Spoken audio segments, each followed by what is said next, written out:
Sydney டெஸ்டோட டே 2 முடிவில் Indian team ஒரு அட்வான்டேஜஸான பொசிஷன்ல இருந்தாங்க அப்படின்னு நம்ம பிலீவ் பண்ணா டே 3ல அப்படியே ஆப்போசிட்டா பாத்தீங்கன்னா நடந்திருக்கு. ஆஸ்திரேலியன் டீம் பாத்தீங்கன்னா ஒரு எக்ஸலண்டான பெர்ஃபார்மன்ஸை வெளிப்படுத்தி இந்த 5th டெஸ்ட்டை மட்டும் இல்லாம பிஜிடி சீரீஸையும் 10 இயர்ஸ்க்கு அப்புறம் வின் பண்ணியிருக்காங்க.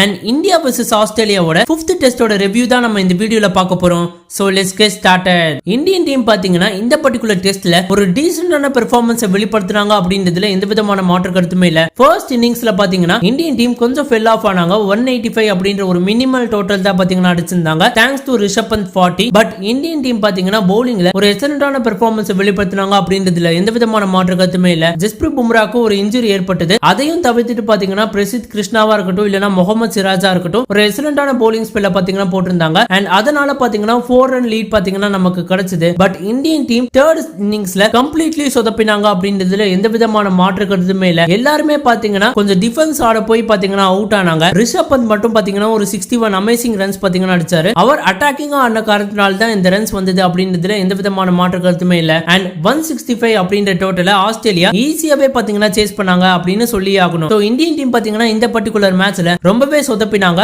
அத்தையன் டே 2 முடிவுல இந்தியன் டீம் ஒரு அட்வான்டேஜஸான பொசிஷன்ல இருந்தாங்க. அந்த அட்வான்டேஜை இந்தியன் டீம் டே 3 ஓட ஸ்டார்டிங்லயே பாத்தீங்கன்னா விட்டு கொடுத்துட்டாங்க. அதாவது வாஷிங்டன் சுந்தரா இருக்கட்டும் இல்லனா ரவீந்திர ஜடேஜாவா இருக்கட்டும் ஒரு எண்ட புடிச்சு ஒரு 50 ரன்ஸ் அடிப்பாங்க அப்படின்னு நம்ம நினைச்சா சீக்கிரமே பாத்தீங்கன்னா அவுட் ஆனாங்க. அதே காரணத்துல தான் இந்தியன் டீம் ஒரு 157 அப்படின்ற ஒரு டோட்டலுக்கு அவுட் ஆனாங்க. அண்ட் அதுக்கப்புறமும் பாத்தீங்கன்னா ஆஸ்திரேலியன் டீம் என்னதான் இனிஷியல்ல ஸ்டீவ் ஸ்மித்தா இருக்கட்டும் மார்னஸ் லபுஷேனா இருக்கட்டும் இல்லனா சாம் கொன்ஸ்டாஸா இருக்கட்டும் பிரசித் கிருஷ்ணா விக்கெட் எடுத்தாலுமே அதுக்கப்புறம் பிரசித் கிருஷ்ணாவா இருக்கட்டும் இல்லனா முகமது சிராஜா இருக்கட்டும் ரெண்டு பேருமே ரொம்பவே டயர்ட் ஆன மாதிரி இருந்தது. அண்ட் அதனால பாத்தீங்கன்னா நிறைய லூஸ் பால்ஸ் போட்டாங்க.